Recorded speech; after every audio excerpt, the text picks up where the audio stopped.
FNBC begins its story in 1912, when it first became chartered, meeting the needs of farmers and businessmen.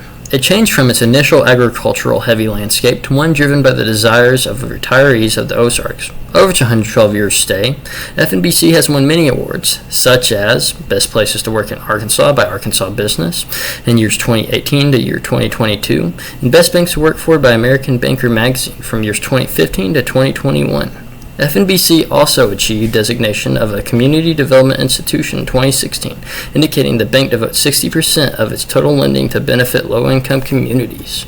FNBC, headquartered in Ash Flat, Arkansas, but serving as a pillar in many communities in counties such as Baxter, Sharp, Fulton, and Craighead, serving a role as an established community bank. With this, the case study asked us what makes a bank like FNBC different from those that collapsed in 2023. Examples including Silicon Valley, Signature Bank, and First Republic Bank.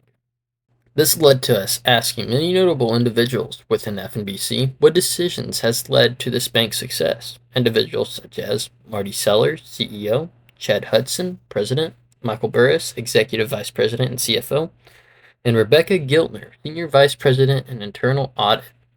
Questions such as, what makes FNBC different from the collapsed banks in 2023? Conveniences that were not there 15, 20, 30 years ago.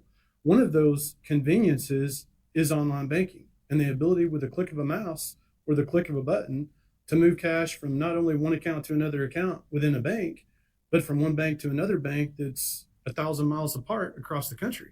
And that's exactly what happened predominantly in these failed bank cases.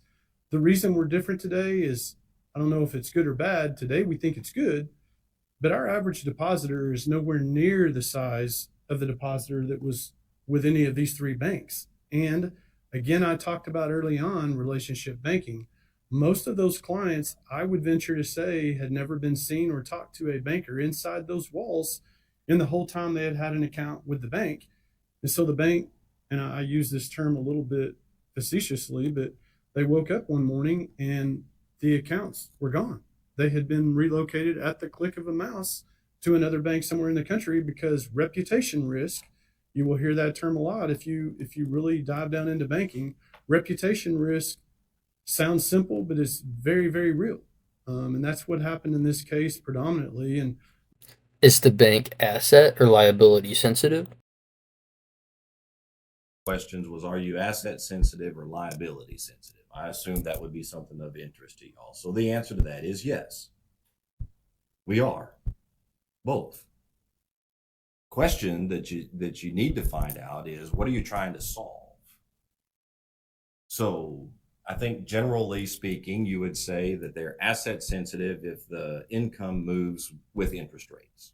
That fair textbook answer, right? So for us, again, with the dials set the way they are, when you run asset sensitivity or market sensitivity to income, we start out the first 12 to 18 months liability sensitive. After that, we turn asset sensitive. So the question then that you got to solve is, are you making decisions today or are you making decisions long term? And what sources of social media are used? Really, in a nutshell, social media is that much different for us than radio, billboard, newspaper. It's just a different outlet. It's a different tool. We use Facebook. We use LinkedIn. We use Instagram. We have a Twitter account. We don't use it much just because it doesn't seem to be reactive for it. FNBC has found success since banks like Silicon Valley Bank, Signature Bank, and First Republic Bank have failed.